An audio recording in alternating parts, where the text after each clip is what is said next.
Hi everyone, I am going to do practice test number 1, which is chapters 1 and 3, and I'm going to take each problem and do it by hand and also show you how to utilize the calculator.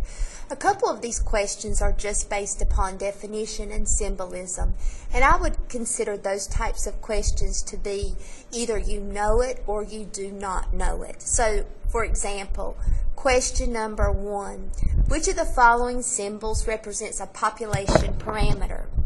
Well, we have S, which is sample standard deviation. We have S squared, which is sample variance. X bar is sample mean. Sigma here is population standard deviation. And since it says parameter, we want to go with answer D, population standard deviation. When I say that it's either something you know or you do not, it's kind of like a freebie question because that's a really basic question that you should not miss. Number 2 is a definition. An instructor lists the names of her students in alphabetical order and decides to choose every 5th student to record his or her age. What type of sample is the instructor taking? Cluster, random, systematic, and stratified. As you can see, it is systematic. This example is the example of the CD players in the factory, taking every 5th CD player to test for defects. Instead of testing all of the CD players, we just test every 5th. And this is the same situation. We choose every 5th student to record his or her age to take that survey. So it is systematic by definition. Number 3, when people are categorized according to their body build as small, medium, large, extra large, what type of measurement scale is being used here? As a reminder, the mnemonic device is NOIR, nominal, ordinal, interval, and ratio, and they do build. The lowest level is nominal. Remember, that's your eye color. And gender, male and female. And then we have ratio. And ratio is the highest level, and a true zero does exist with a ratio measurement scale. So, small, medium, large, extra large. A rubric is not attached to these sizes. If a rubric was attached, for example, if it said a small was a 4-6, a medium a 8-10, and a large a 12-14, we would have a rubric. But that is not stated here. We do not have a rubric to go by. Therefore, it's just really just based upon personal opinion what a small is, a medium, a large, or extra large would be, and that would be ordinal. There is no rubric attached here. So think about that. There's no rubric. This is the situation where we go to the restaurant as a class, and at the end of the dining experience, I ask you if the food was poor, good, or excellent. You do not have a rubric to follow. You just basically tell me your opinion, poor, good, and excellent. So no rubric in that situation. True or false? The median is the average where the data values are not all equally represented. That would be false. False.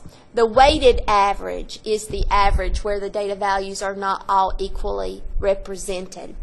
So the true answer to that question would be weighted average, not the median. Now, question number 5 is the first problem where we actually need to calculate. Find the sample mean for the following problem. 30 automobiles were tested for fuel efficiency in miles per gallon. This frequency distribution was obtained, and they want us to find the sample mean. So this is definitely group data.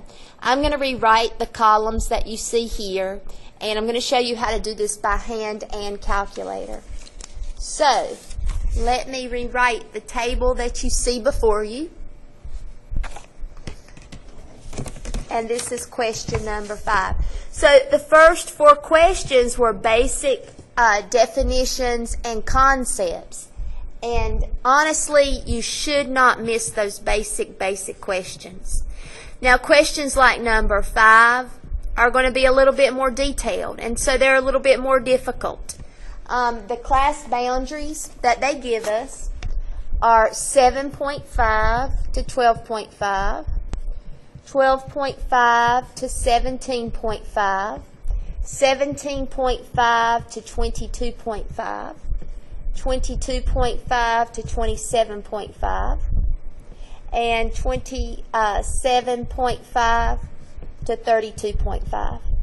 And the frequencies, 3, 5, 15, 5, and 2.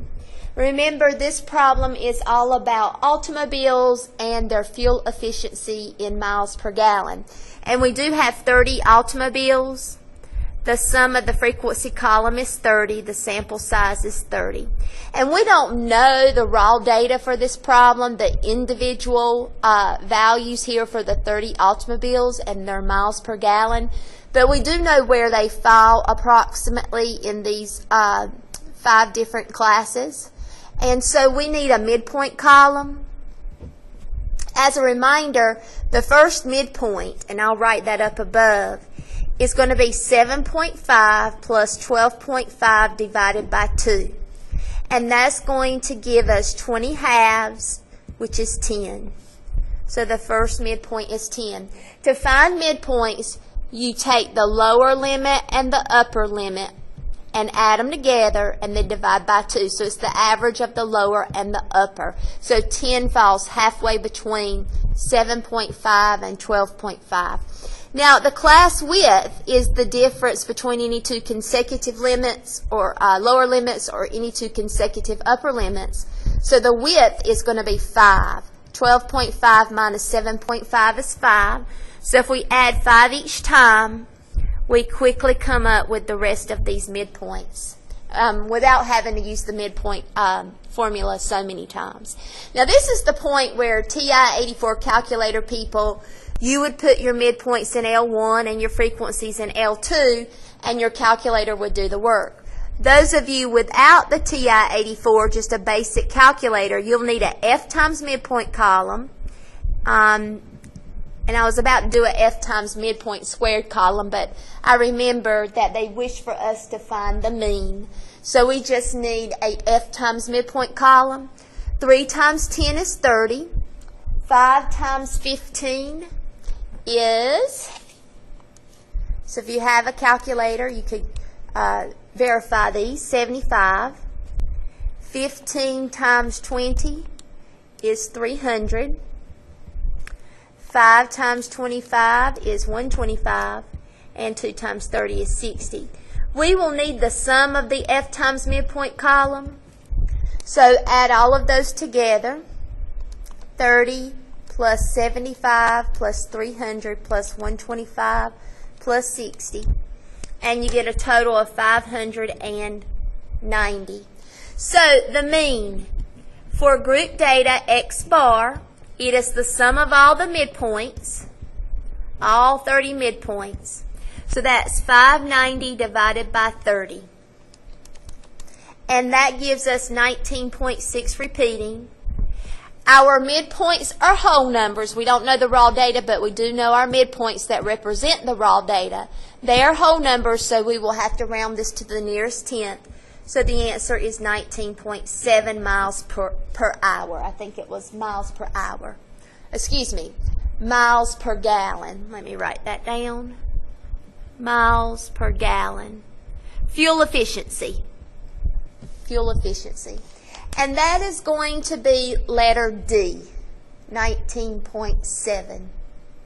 Now, for the TI-84 calculators, again, you will go to Stat. Under Edit, column L1, you put in your midpoints.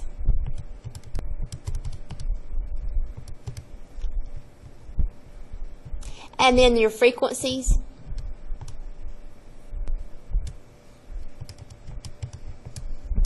Make sure you have your data correct in the calculator.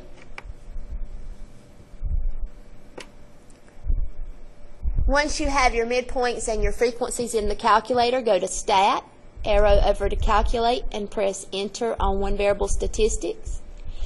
The list my midpoints are in L1, frequency list, my frequencies are in L2, and then calculate. And you can see that your mean is 19.6 repeating, X bar. And the summation of the midpoints, summation of X is the summation of the F times midpoint column, which was 590 that I showed you by hand. So very simple if you have the TI-84 calculator. Now, question number 6 is next. Question number 6 is an weighted average problem. The cost of 3 models of helicopters are shown here. Find the weighted mean of cost. The third word, weighted mean cost, tells us that cost would be the X column. Third word, weighted mean cost. Cost is X, therefore number sold would be weight. So I'm going to write this particular table down on a piece of paper, and we will find the weighted mean cost together. So let me take out a piece of paper and quickly jot this down. This is question number 6. I have my models. I have the Sun Scraper, the Sky Coaster, and the High Flyer. And then for the number sold, I have 9 and 6 and 12. And for the cost of each, I have $427,000, $365,000, $725,000. And that's a dollar sign. Since we're finding the weighted mean cost, this is X and this is W. We would need a W times X column, so let's calculate that. 9 times 427,000 is 3843000. So 3,843,000. 6 times 365,000 is 219,000. So 2,190,000, and then 12 times 725,000 is 87,000,000, and that's 8,700,000. When you add your weights times your data column together, you get this huge number, $14,733,000. So, for the weighted mean cost, the formula says that it would be the summation of the weight times data column divided by the summation of the weight column. So in the numerator, I would have the 14,733,000, and then the sum of all my weights that would be 27. And so divide by 27. And the number that you receive is 545,666.6 repeating.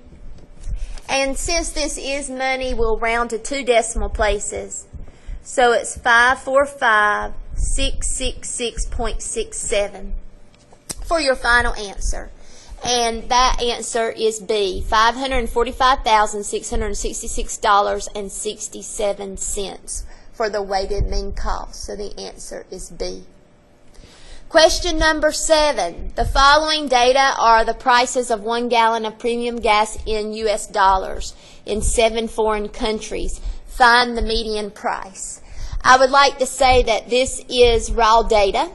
They are not in increasing order, and they are separated by commas, and we have to find the median. The first thing we would do is take this raw data and put it in increasing order. Again, this would be the prices of 1 gallon of premium gas in U.S. dollars in 7 foreign countries. So I'm going to list out this data and go through the steps that we need to go through to find the median. So this is question number 7. we have values 3.80, 3.80, 3.20, 3.57, 3.62, 3.74, and 3.69. And if you place those values in increasing order, you have 3.20, 3.57, 3.62, 3.69, 3.74, 3.80, and 3.80. That's very important. So, locator, n divided by 2. 7 divided by 2, because we have 7 pieces of data, is 3.5. The textbook says if it's not a whole number, to round up to the nearest whole number and go directly to that member. So we want to go to the 4th data member, 1, 2, 3, and 4. So the median for this data set, M sub D, is 3.69. That is the 4th member in the data array. So answer is C. Now, if you have your TI-84 calculator, the only thing that you would do is under Edit, and I'll clear out this data, clear and down, is put in your values, and I'll do that very quickly here. 3.2, 3.57, 3.62, 3.69, 3.74, 3.8, and 3.8. So hopefully everything is in the calculator correctly. And then go back to Stat, arrow over to Calculate, one variable statistics. My data is in the L1 column, and I don't have a frequency list this time, so clear that out, leave it blank, and then calculate, because it's raw data. And if you scroll down, you'll see the median is 3.69, MED, 3.69, and that's the same answer we received by hand. Okay, question number 8, moving right along. Give the sample variance for the following problem. This frequency distribution represents the data obtained from a sample of word processor repairs. The values are the days between the service calls on 80 machines. So we have 5 out of the 80 machines that has 25.5 to 28.5. 5 of them fall here. And again, this data, the values are days between service calls. So 25.5 to 28.5 days, 25.5 to 28.5 days, days between service calls. 5 of them out of the 80 machines had somewhere between 25.5, 28.5 days between service calls. So we have the total of the frequency column would be 80, and they want us to find the sample variance. So I am going to write out this particular table so that we can find the variance by hand and using the calculator as well. So I'll do that now. And this is problem number 8 on the practice sheet. Class bounds. And again, this is in days between service calls, 25.5 to 28.5, 28.5 to 31.5, 31.5 to 34.5, 34.5 to 37.5, 37.5 to 40.5, 40.5 to 43.5. And my frequency column, 5, 9, 32, 20, 12, and 2, with a total of 80. So sample size is 80 machines, 80 pieces of data. We don't know the data, so we will have to find the midpoints. So we need a midpoint column, a F times midpoint column, and a F times midpoint squared column in order to find the variance with the formula that I gave in class. The first midpoint is going to be 25.5 plus 28.5 divided by 2. And that should give you an average of 27. And then the difference between any two consecutive lower limits is always going to be 3. So I add 3 each time, 30, 33, 36, 39, and 42. And I just use the class width trick. The class width trick. Once I have the first midpoint of 27, then I find the class width, which is 3, and then I add 3 each time to find the remaining midpoints. At this point, TI-84 calculators, you would just put it in the L1, L2 column, and you would be done. Those of you without the calculator, you have a little bit more work to do. So we'll multiply here. 5 times 27 is 135. 9 times 30 is 270. 32 times 33 is 1056. 20 times 36 is 720. 12 times 39 is 468. And 2 times 42 is 84. The total of that column would be 135 plus 270 plus 1056 plus 720 plus 468 plus 84. And I have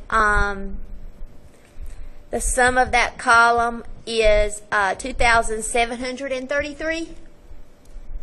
And then we need the frequency times midpoint squared. Remember, we square the midpoint, not the frequency. So it's 5 times 27 times 27. And that is 3645. And then it's going to be 9 times 30 times 30. And that's 8100. And then 32 times 33 times 33. And that's 34,848. 20 times 36 times 36, and that's 25,920. 12 times 39 times 39 is 18,252. 2 times 42 times 42 is 3,528. That is a huge number. So let's total that out. Adding those numbers together, just be very, very cautious. 3645 plus 8100 plus 34848 plus 25920 plus 18252 plus 3528. Carefully. And I receive 94,293. So I'm going to plug into the variance formula. Variance is equal to S squared, which is the sum of the column called F times midpoint squared. We just found that sum. Minus bracket, parentheses, sum of F times midpoint column. Quantity squared divided by N, all divided by N minus 1. So let's put in those values. So that would be 94,293. And then that would be 2733, but we've got to square it, divided by 80. All divided by 79 here. I'll just show you how to put this in the calculator. That's going to be 2,733 squared equals divided by 80 equals. And I'm going to subtract that from the 94,293. So 94,293 minus, and I'm going to use second answer, which is 93,366.1125. That's my numerator. And I'll write that down and then divide by 79. So there's your variance, 11.7 approximately. So the overall numerator turned out to be 926.8875 divided by 79. And then that's 11.73275316. And we have to round to the nearest tenth. So there's your variance. We round to the nearest tenth because our midpoints are whole numbers and we have to round an additional decimal place. And that is going to give us 11.7 there for that problem. Now, again, if you have to use your TI-84, that's great. Put your midpoints in the L1 column and your frequencies in the L2. Since we've already worked a group data problem on the practice test, putting the information in the two columns, I'll leave that for you. But you should get 11.7. I will tell you quickly, again, though, where you find variance. When you go to your stat button and you go to list in blue, you press second stat and arrow over to math. Variance is number 8. And then you would tell your calculator where your information is located if you wish to find variance. Now, the next question, number 9. Okay, Chevy Chev. I know you all love Chevy Chev. The average of the number of trials it took a sample of mice to learn to traverse a maze was 12. The standard deviation was 3. Using Chebyshev's theorem, find the minimum percentage of data values that will fall in the range of 4 to 20 trials. We did a homework problem like this, so let's do this one now, and I will write down the information. The average of the number of trials it took a sample of mice to learn to traverse a maze was 12, so X bar is 12.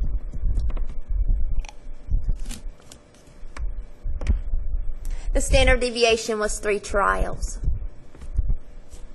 Using Chebyshev's theorem, find the minimum percentage of data values that will fall in the range of 4 to 20. Find the minimum percent of data that will fall between 4 and 20, or 4 to 20. Now remember, we don't know the number of mice in the sample, and we don't know the individual trials, the individual values. We just know that the average number of trials it took a sample of mice to learn to traverse a maze was 12, and the standard deviation was 3 trials. But we can still find this. Step number 1, take your larger value of 20 and subtract the mean, and you get a difference of 8. Step number 2, K is going to be the difference that you just found in step number 1 divided by S. So that's going to be 8/3. Now that's not a nice K. It's not a nice whole number. K is 8/3 standard deviation. And by the way, just so you know, 8/3 is 2.6 repeating standard deviations. 2.6 repeating standard deviations. Step number 3 would be to use Chebyshev's formula. And we would let K be 8/3 so we can find our percentage. So this is going to be 1 minus 1 divided by parentheses 8/3 quantity squared. And I will just show you what that's going to look like in the calculator. If you're going to square 8/3, you need parentheses around the 8/3. And your exponent key is here, little housetop character. And I'm squaring that. And press enter. So 8/3 square is 7.1 repeating. But it's 1 divided by that. So 1 divided by a second answer. So let me zoom back out. That means this is 1 minus 1 divided by 7.1 repeating, which is 1 minus 0.140625. And then subtract that from 1, so 1 minus second answer. And we get 0.859375. We will change that to a percentage by multiplying by 100, and it's about 86% for your final answer for this question. So at least 86% of the data values in the set will fall between 4 and 20 trials. And that is going to be answer A. So remember, this process, a problem like this, has 3 steps. So, next question, number 10. A student scores 60 on a math test that has a mean of 54 and a standard deviation of 3. She then scores 80 on a history test with a mean of 75 and a standard deviation of 2. On which test did she perform better? Now, with this, you've got to think z-scores. So I'm going to write down the information, and we're going to find the z-score for the math and the history, okay? So let me remove this. And this is question number 10. So we have math, and it says she scores 60. So X is 60. And the mean of that class, the class average was a 54, and the standard deviation was 3. And then she takes a history test, and she scores a 80. And the mean of that class was a 75 and a standard deviation of 2. On which class did she perform better? Which grade has the better relative position, in other words? So, Z is X minus X bar divided by S. X minus X bar divided by S. Remember, the z-score tells us how many standard deviations a data value X falls above or below the mean. So this is going to be 60 minus 54 divided by 3, which is going to be 6/3, which is 2 standard deviations. So the z-score is 2. That means that this score of 60 is 2 entire standard deviations above the class average. That's where it falls. That is its position. Now history. That's going to be 80 minus 75 divided by 2, which is 5/2, which is 2.5. So with the history score of 80, she is 2.5 standard deviations above the class average. So over here, she's only 2 standard deviations above the class average. Over here, she's 2.5. So history would have the better relative position or the better score. So that is going to be answer B. Question number 11. 6 children are weighed at the pediatrician's office. Their weights are in pounds. Give the percentile rank for the child weighing 86 pounds. And you can see that the answer is C. So I'm going to show you how to do this. Let me remove the sheet here and write out the information for you. So one day when you have children, if you don't already have children, some of you do, you will be very much interested in a question like this. 78, 82, 86, 88, 92, and 97. And this would be 6 children and their weights. Give the percentile rank for the child that weighs 86 pounds. First thing you want to do is make sure your data is in increasing order, and it already is, so we're lucky. Here's the percentile rank formula. It is the number of values below the X in question plus a half, all divided by N times 100, and then add your percent symbol. So you can see that 2 values are below it. 2 plus a half divided by 6 times 100. So 2.5 divided by 6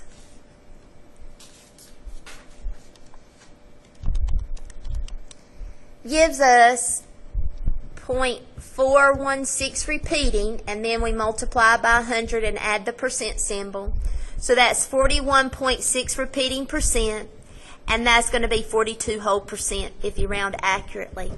So the child that weighs 86 pounds falls at the 42nd percentile. You could write it this way as well. P sub 42 is 86 pounds. So the 42nd percentile.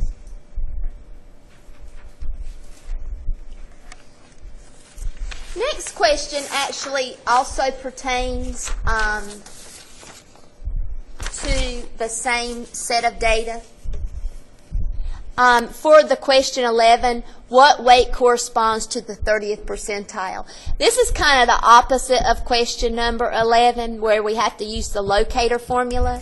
So I am going to use the same sheet here on which we showed our work and just add number 12 to the bottom.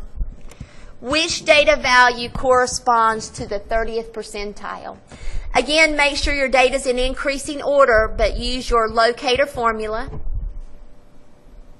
And that's going to be N times P over 100. There are 6 children times 30th percentile divided by 100 is 180 divided by 100, which is 1.8. It says that if it's not a whole number, to round up to the nearest whole number accurately, or always round up to the nearest whole number, and go directly to the second member. So I'm going to go to the second child, and the second child weighs 82 pounds. So your answer is 82 pounds. You could also say P sub 30 is 82 pounds.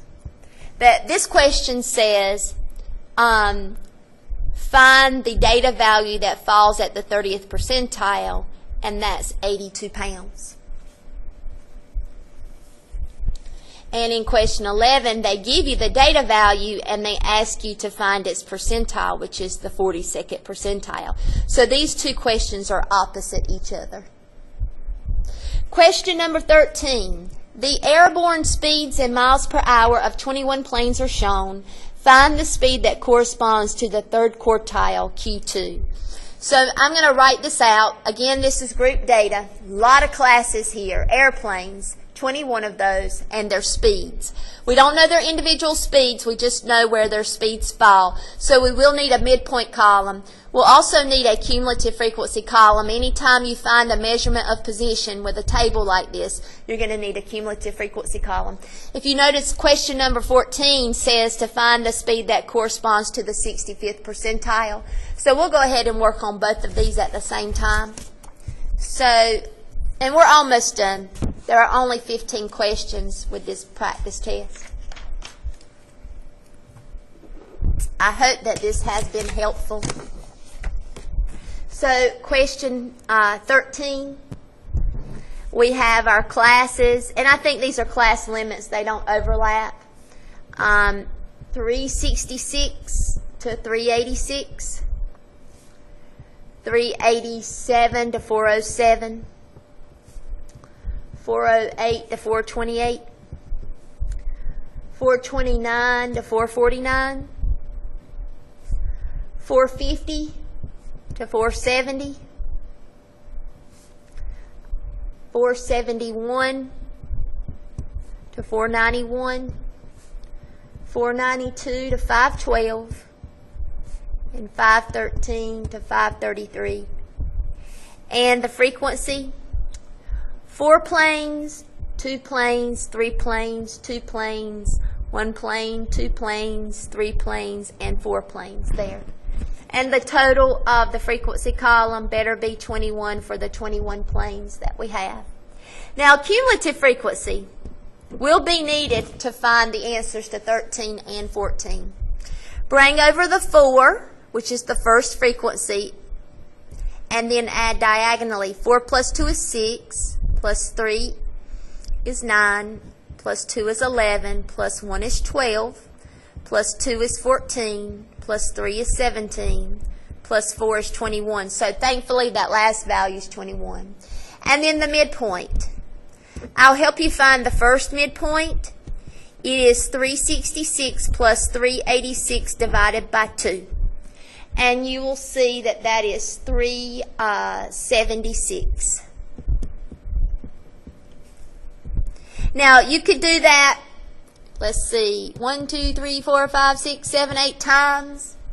Or you could find the class width. 387 minus 366 is a difference of 21. So basically you would add 21 each time to get the rest of the midpoints. So the class width is 21. And so 376 plus 21 is 397. Plus 21 is 418. Plus 21 is 439. Plus 21 is 460. Plus 21 is 481. Plus 21 is 502. Plus 21 is 523. So those are your midpoints. Now, we want to find the value that falls at the third quartile. Remember, the third quartile is the 75th percentile. Okay? So, locator. C is equal to N times P over 100. This is going to be 21 times 75 over 100. And let's see what that number turns out to be. That is going to be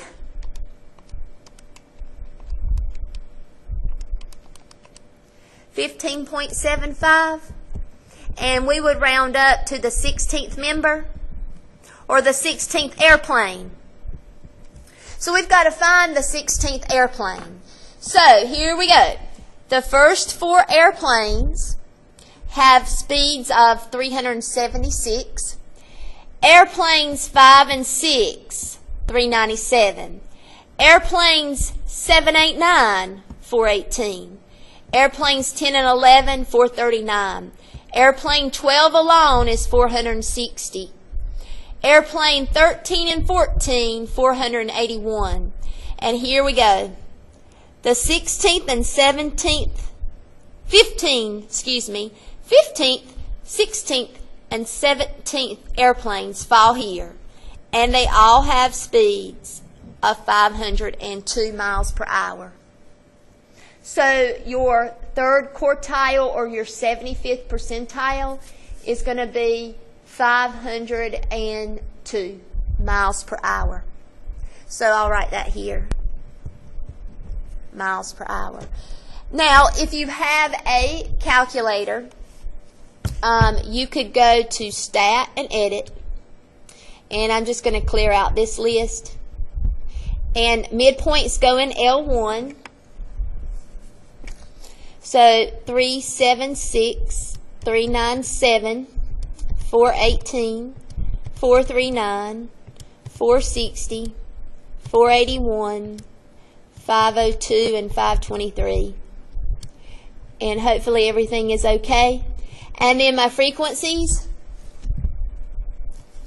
4, 2, 3, 2, 1, 2, 3, and 4.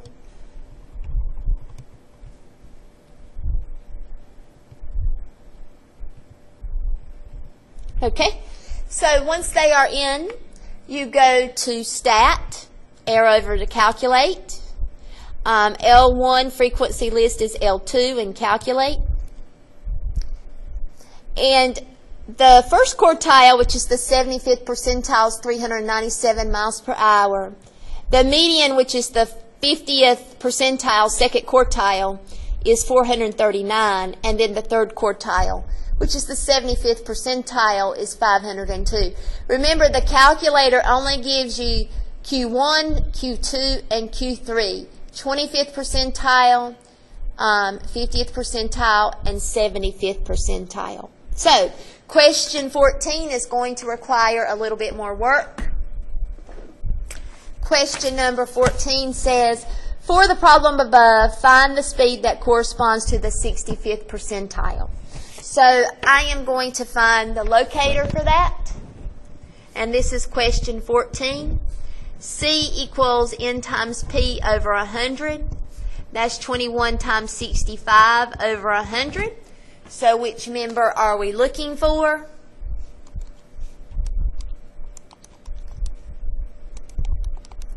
I got 13.65, which says to go to the 14th airplane. So let's see where the 14th airplane falls. The 14th airplane would be here, because this is airplanes 13 and 14. And both of those have a speed of about 481 miles per hour.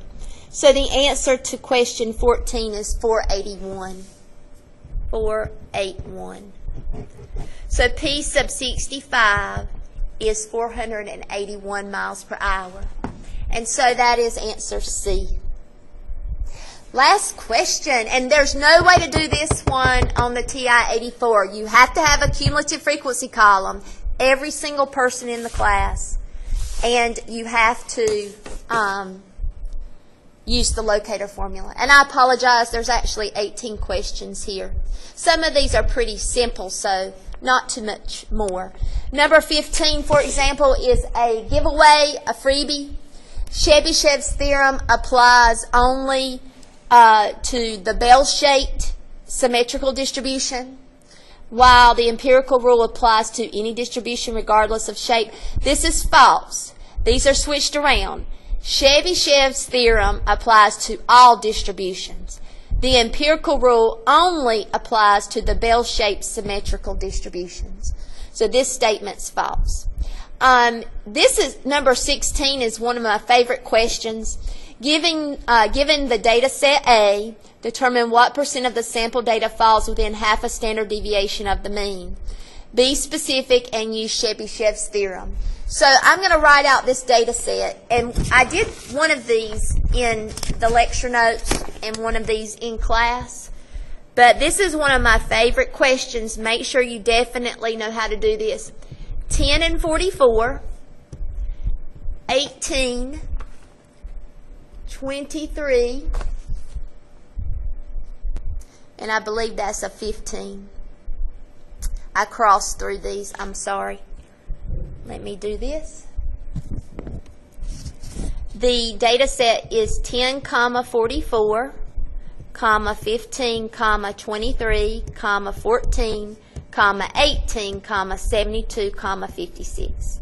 So we have 1, 2, 3, 4, 5, 6, 7, 8 data values in this sample. So the sample size is 8. It says, determine what percent of the sample data falls within half a standard deviation of the mean. We would need to find the mean for this data set. We need the mean and we need the standard deviation. So I'm going to put this data in the calculator.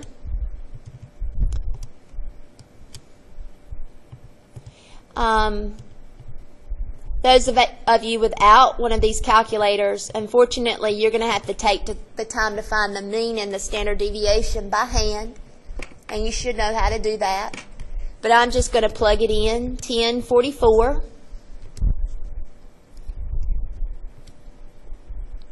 10, 44, 15, 23, 14, 18, 72, and 56.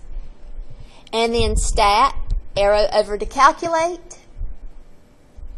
L1, leave frequency list clear and calculate. The mean is 31.5 and the standard deviation we're going to say is 23.0. We round to the nearest tenth if we have to because our raw data values are whole numbers. This is 22.96. That 6 rounds the 9 to a 10, so this is 23.0. So I'm going to write these two values down. Those of you having to find this by hand, you should also receive this 31.5, and 23.0. Determine what percent of these values fall within half a standard deviation of the mean. That's x bar minus 0.5 times s and x bar plus 0.5 times s. And so let's plug this in. 31 minus 0.5 times 23.0. 31 plus 0.5, and that's 31.5 minus 0.5 times 23. 31.5 plus 0.5 times 23.0. Sorry about that. So the lower number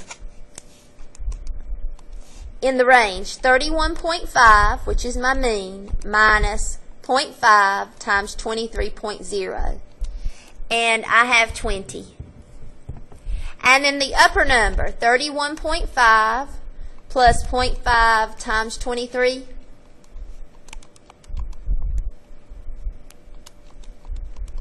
And I have 43. So we go to our raw data. These two numbers represent half a standard deviation below the mean, half a standard deviation above the mean. And I want to go and find the values in the data set that actually fall between those two numbers.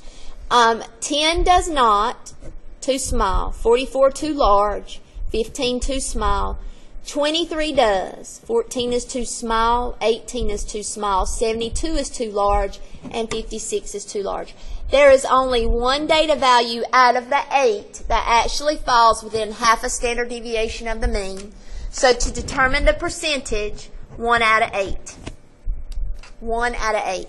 We will find the decimal for that, and that is 0.125 in the calculator, which is 12.5% final answer.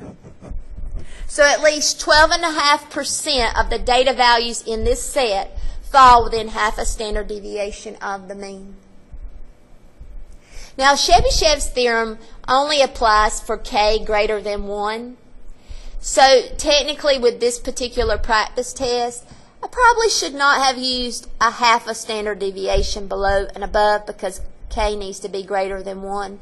But you could still go through the steps, no matter what I tell you to be the standard deviations below and above. But technically it needed to be greater than 1. So maybe 1.5 would have been better to use, or 1.25. But it would be the same step and the same format there. So the answer is A. Question 17, true or false?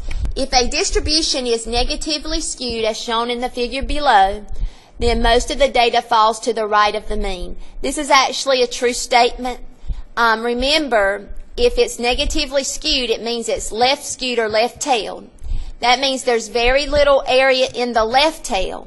So therefore, most of the area had to fall above the mean or to the right of the mean. So that's why this is a true statement. And then the last question is a coefficient of variation question.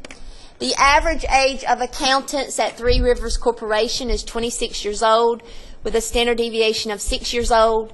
The average salary of those accountants is $31,000 with a standard deviation of $4,000. Compare the variations of age and salary. Which is more variable? More variable means we want to calculate the coefficient of variation. Now remember, coefficient of variation is used to compare the variability of two data sets that are completely different. Age versus salary. Age versus salary. They are different. So I'm going to write down the information, and we'll calculate the coefficient of variation for the age and the salary, and we'll see which one is larger. Therefore, that will be the one with the more variability. So I'm going to write down this information, and this will be our last problem of the practice test. And this is question number 18.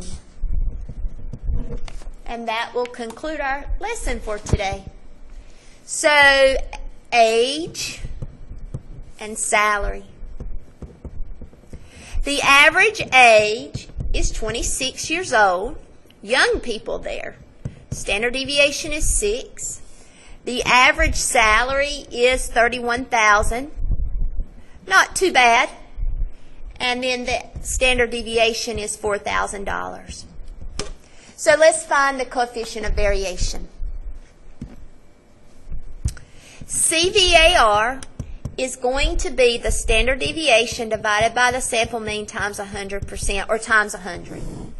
CVAR, S divided by X bar times 100. So this is 6 over 26 times 100, but then add the percent symbol. And this is 4,000. You may not want to use the commas. Over 31,000 times 100, add the percent symbol. So let's figure out what those are going to be. And we will round to, it really doesn't matter, the nearest whole percent or the nearest tenth of a percent. And for the first one, 6 over 26 times 100 is about 23%. Or you could say 23.1%. So let me shrink that down. This is about 23.1% if we round to the nearest tenth. And then 4,000 divided by 31,000 times 100. Here we go. That's about 12.9% as a percentage, 12.9%. So let me write that down, and then we can compare 12.9%. This age is more variable because it had the larger coefficient of variation. So age, the ages of this group of employees, those individual ages are more varied with respect to the mean of 26 years old. Compared to the individual salaries of the employees would be less varied compared to the mean of 31,000. So age is the answer. It had the larger coefficient of variation, and you can see that here. So that is a really good start in practicing for your test, chapters 1 and 3. I hope that this Tegrity video helped you. And let me know if it did, and maybe I'll be able to do this in the future. I'm glad that this one worked out, and you can actually hear my voice with the work. I will say that in my first attempt to do this, which did not work out, I had a quote or a scripture at the end of the Tegrity video, and I want to say that again now because it broke my heart that I had to delete that one. So I want to say that the one that I had on my heart Saturday was, "This is the day that the Lord has made. Let us rejoice and be glad in it." So I want to share that with you. If you're having a bad day, always remember, this is the day the Lord has made. And so I say, God bless you, every single one of you. And if you need help on your test and preparing for your test, let me know. Come by the office or go to tutoring. The tutors are really great, and they're really understanding and kind. But remember, don't ask them how to help you with Connect Math quizzes, please. Ask me, not the tutor. Have a blessed day. Bye-bye.